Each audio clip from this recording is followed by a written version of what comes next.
control.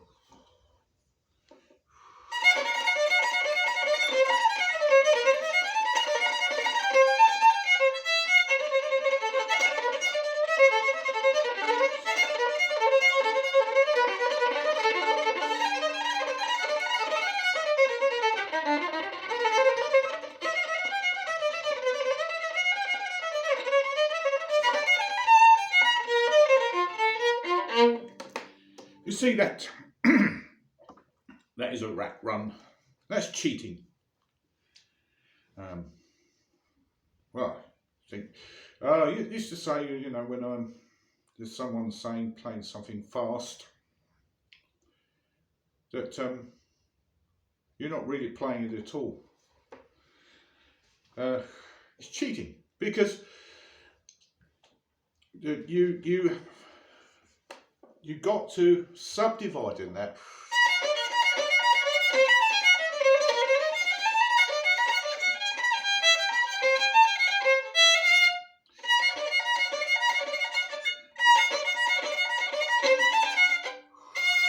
I can't play it.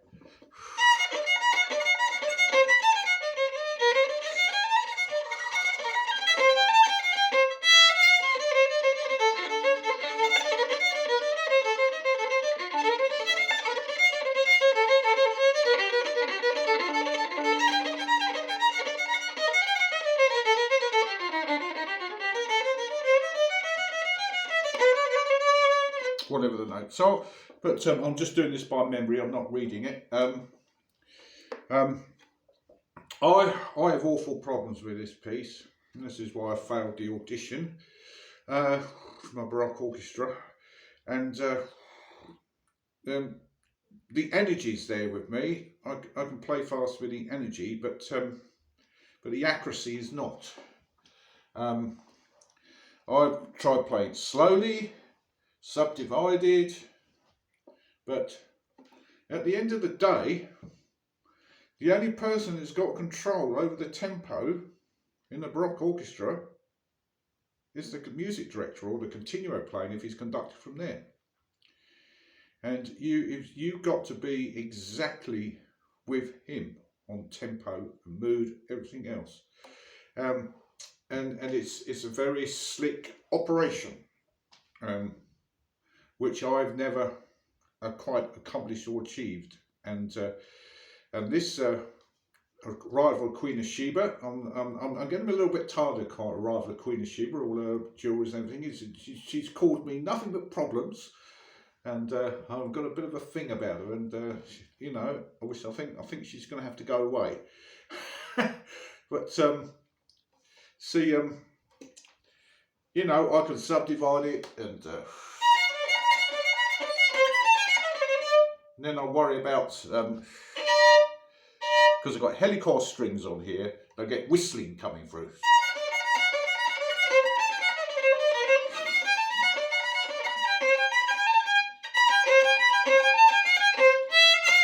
Somehow, because I'm doing a barring across the string there, my third finger actually has a little spasm there, and it plays, it sort of wobbles about.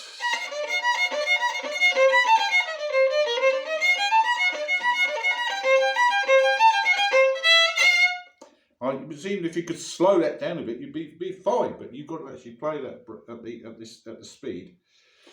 And there's all sorts of things because it's orchestral playing. You're coming an intermittent. It's an intermittent figure that comes in because the woodwind, I would say, have got the tune mostly in that opening thing. They've got the melodic singing tune, and this figure on the violins is more or less an accompanying figure, even though it predominates in the opening of it. It's an effect of excitement, and that's what's got to be conveyed with the strings. It's only the violins that have that, and in Handel's scoring, there would be no such thing as first and second violins. It would be just violins, because violins have the same part. The first and second violins only divise some violins will play a lower part if they go into thirds, very, very occasionally in Handel, because you look at Handel's scores, you've got violins, violas, cellos, basses in the string section, and that is the case for the so if you're a second violinist going to Brock Orchestra, well, you know, you're used to playing second violin. There's no part for you. You're playing the first violin. You're always playing melodic line, and so you know, it's the standard of your playing has to be up equal to the first violin. There's no grading system where, you know, I don't think there is in an all orchestra anyway, because I think the second violin part can be just as difficult as the first violin part, you know, or even the viola part, you know, they're all different parts of a whole. So there was a saying with this Handel opening rival of Queen of Sheba. But as far as speed is concerned, I would say yes, Handel would have written that. He would have expected to be played fast, yeah, as fast as they play it today, and that is crotchet 120, and that's 16th notes. You won't be able to subdivide that because the actual metronome goes off the scale. You can't get 240 beats, quaver beats. You can't. On most metronomes, they wouldn't go up that high. I think mine goes up to about I don't know. I can't even read it. It's probably about 220 if I'm lucky.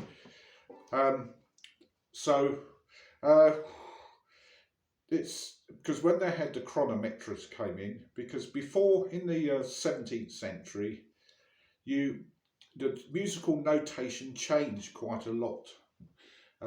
You know, from the Purcell, John Playford, and you had it was more easier to read, I would say, if you had the original scores all clearly written, and you had the subdivides. You had sort of minnings as we know them now, crotchets, and quavers. You wouldn't have things like 16th notes. You wouldn't have the beats divided up even more into faster units.